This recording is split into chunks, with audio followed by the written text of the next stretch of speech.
안녕하세요. 안녕하세요. 저는 패션 쉐어링 플랫폼 클로젯 쉐어 대표 성주입니다.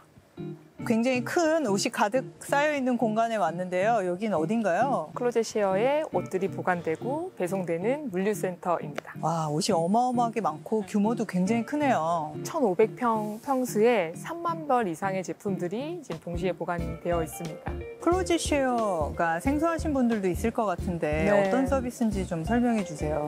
클로젯 쉐어는 옷을 빌리고자 하는 고객들은 마음껏 옷을 빌릴 수 있고, 옷이 많아서 옷을 빌려줄 수 있는 고객들은 다른 사람들 빌려줄 수 있는 패션 공유 플랫폼입니다. 제가 듣기로 네. 안 입는 옷으로 돈을 벌 수 있다 네. 라는 소문이 났던데 네. 아니 정말로 돈 벌 수 있나요? 벌 수 있습니다. 아, 그래요? 네, 저희 고객 중에 가장 수익을 많이 가져간 저희 쉐어러라고 부르는데요. 오늘자로 업데이트 됐을 때 3천만 원, 누적 3천만 원 이상 벌어가시고요. 월로 보면은 뭐 200만 원, 300만 원 벌어가시는 고객님들이 굉장히 많네요. 꽤 계시고요. 소소하게 뭐 옷 몇 피스 정도 쉐어링하는 고객님들은 월 3만 원에서 뭐 5만 원 정도 소소하게 벌어가시는 고객님도 많이 계십니다. 안 입는 옷으로 그렇게 한다는 건 괜찮은 거잖아요. 저희가 사실 안 입는 옷을 의류 수거함에 넣거나 기부를 하거나 네. 뭐 이런 정도로밖에 활용을 못 하고 있는데 네. 대단하네요. 굉장히 효율적인데요.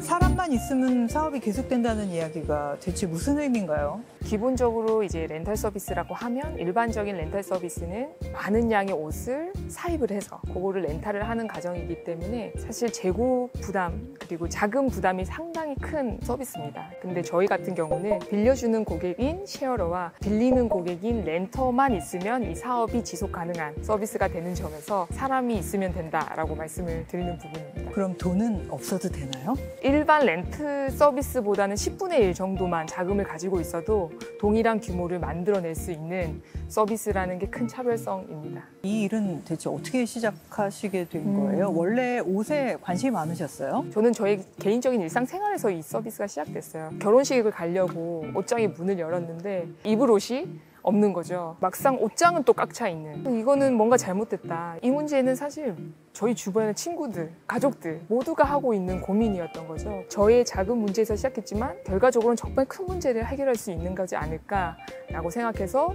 뛰어들게 되었습니다. 안 입는 옷을 모아서 남에게 빌려준다는 게 언뜻 생각하기엔 별로 어렵지 않을 것 같거든요. 네. 근데 실제로 중고 렌탈 시장 굉장히 어려운 사업이라고 들었어요. 저도 이렇게 어려운지 알았으면 아마 안 했을 것 같아요. 저의 예를 들어도 처음부터 옷을 하기에는 너무 많은 재고가 필요하고 다양한 스타일이 있기 때문에 어렵다고 판단해서 맨 처음에 했던 사업은 사실 가방으로 시작을 했었어요. 저희가 친환경 가방 에코백을 만들어서 고객들이 쓰고 더 이상 안 쓰게 되면 저희가 가져와서 기부를 하거나 업사이클링을 하거나 하는 모델로 서비스를 시작을 했었어요. 적절한 보상 체계가 저희가 없었다 보니 고객들을 쫓아다니면서 설득을 해야 겨우 가방을 이만큼 모으고 파는 것도 힘든데 모으기도 더 힘드는, 결론적으로 말씀드리면 실패죠.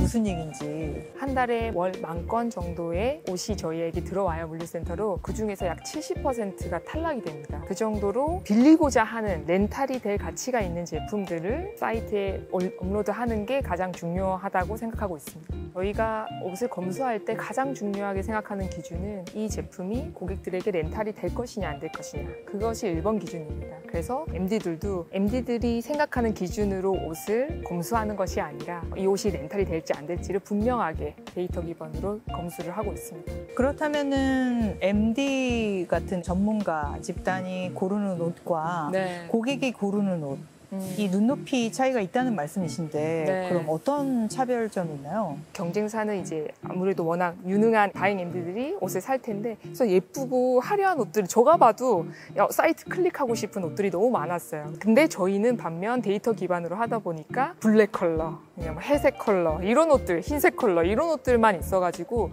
주변에서 너희 장사 너무 안 되는 거 아니야, 이렇게 하면 망한다 얘기를 되게 많이 했었어요. 화면으로 딱 봤는데 여기는 네. 막 알록달록하고 예쁘고 네. 여기는 조금 약간 우울했겠네요. 우울했죠. 우중충한 느낌이 있었겠어요. 많이 우울했고 제가 봐도 사실 우울했어요. 근데 그거를 고집을 했던 이유는 고객들이 그 제품들을 빌렸기 때문에 계속 확장을 했던 거거든요. 그럼 고객들의 눈으로 봤을 때 이 클로젯 쉐어에서 가장 렌탈로 인기가 많은 아이템들, 패션 제품들은 어떤 거예요? 저희 고객들은 대부분이 직장인 여성분들이기 때문에 직장에 갈 때 편하게 입으실 수 있는 스타일. 그래서 캐주얼 오피스 룩 스타일이 제일 많이 잘 나가고요. 카테고리로 보면 원피스, 색상으로 보면 아까 말씀드린 블랙 컬러, 뭐 블루 컬러 이런 제품들이 제일 잘 나가고 있습니다. 겨울에는 이제 코트 제품이 확실히 인기가 많고 코트를 많이 좀 쉐어링 해주셨으면 좋겠어요. 수익이 아주 보장이 되어 있거든요. 그렇군요. 네. 이거 보시는 분들이 네. 얼른 지금 사실 집에 겨울 코트들이 장롱 공간을 굉장히 많이 차지하기 네. 때문에 골칫거리인 경우가 많은데 네. 빨리 네, 맡기고 싶네요. 여기로 보내주시면.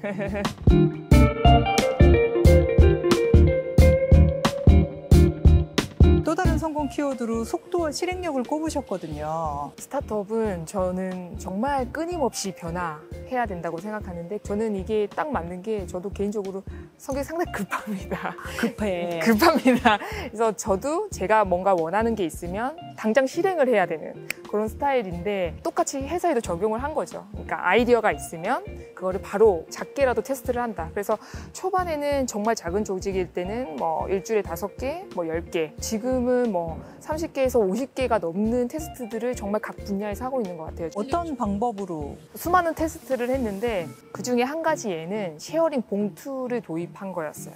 그전에는 고객들이 일일이 사진을 다 찍어서 카톡으로 보내주셔야만 됐었어요. 근데 그게 너무 귀찮았던 거죠. 더 이상 그런 걸 하지 말고 안 입는 옷이 있으면 그냥 봉투에 넣어서 그냥 저희한테 보내기만 하면 알아서 저희가 검수해서 돌려보내드리겠습니다. 탈락한 건. 그거를 접목하고 나서부터는 그 다음 달부터 2~3배가 쉐어링이 늘어났어요.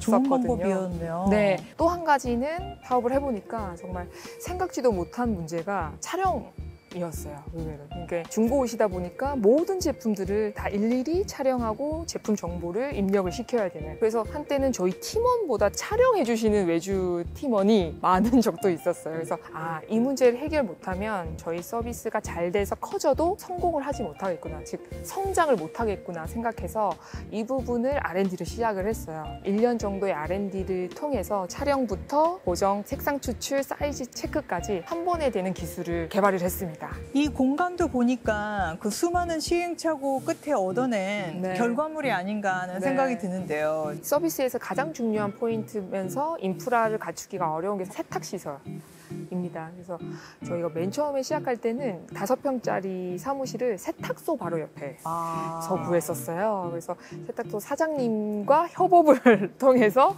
서비스를 시작했는데 지금은 많이 또 성장을 해서 그때 같이 하셨던 세탁소 사장님을 저희 이제 팀장님으로 모셨습니다. 사람들이 물건을 클로젯 쉐어에 내 헌옷을 보내면 그 옷이 전부 다 다시 세탁이 되고 다림질이 되고 이런 과정을 거치나요? 네, 통과된 제품은 100% 세탁이 되고 드라이가 돼서 저희 재고로 만들어지고요. 렌트되고 돌아왔을 때도 100% 세탁되고 드라이돼서 또 다시 재고로 돌아가고 있습니다. 신뢰를 쌓는 데 가장 중요한 부분을 생각하고 있고 그리고 고객님들이 중고 옷이지만 마치 새 옷을 받은 경험을 드리고 싶은 게 저희의 목표이기 때문에 제품 컨디션 체크도 되게 꼼꼼하게 하고 있습니다. 서비스를 구축하시기 위해 들인 공이 참 대단하신 것 같아요. 네. 중고 시장 앞으로 어떻게 될까요? 전 세계적으로 지금 중고 시장은 상당히 빠르게 커져가고 있거든요. 2026년까지 약 46조 원 이 시장이 커질 거다.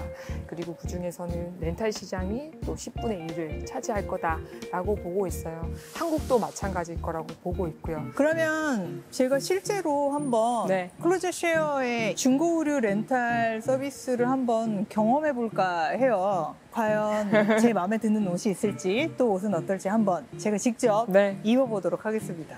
제가 여기 쉐어링을 기다리고 있는 옷들 중에서 하나를 택해서 한번 직접 입어봤는데요. 어때요? 괜찮은가요? 너무 화사해 보이시고 좋으세요. 아, 그래요? 네. 네. 아까는 별로였나요? 아니요. 얼굴이? 더 화사해 보이시고 네, 밝아 아니 보이십니다. 근데 제가 입어보니까 사실 우리가 중고 옷이다라고 하면 뭔가 곰팡이 냄새가 나진 않을까 오염이나 이런 것들 있지 않을까 되게 걱정을 많이 하는데 상태가 너무 좋고요. 너무너무 깨끗해. 그다음 이 재질이 다림질할 구비하기 굉장히 힘든 재질인데 너무 잘 돼 있어. 상당히 마음에 듭니다. 기자님도 이제부터 사지 마시고 같이 입으시죠.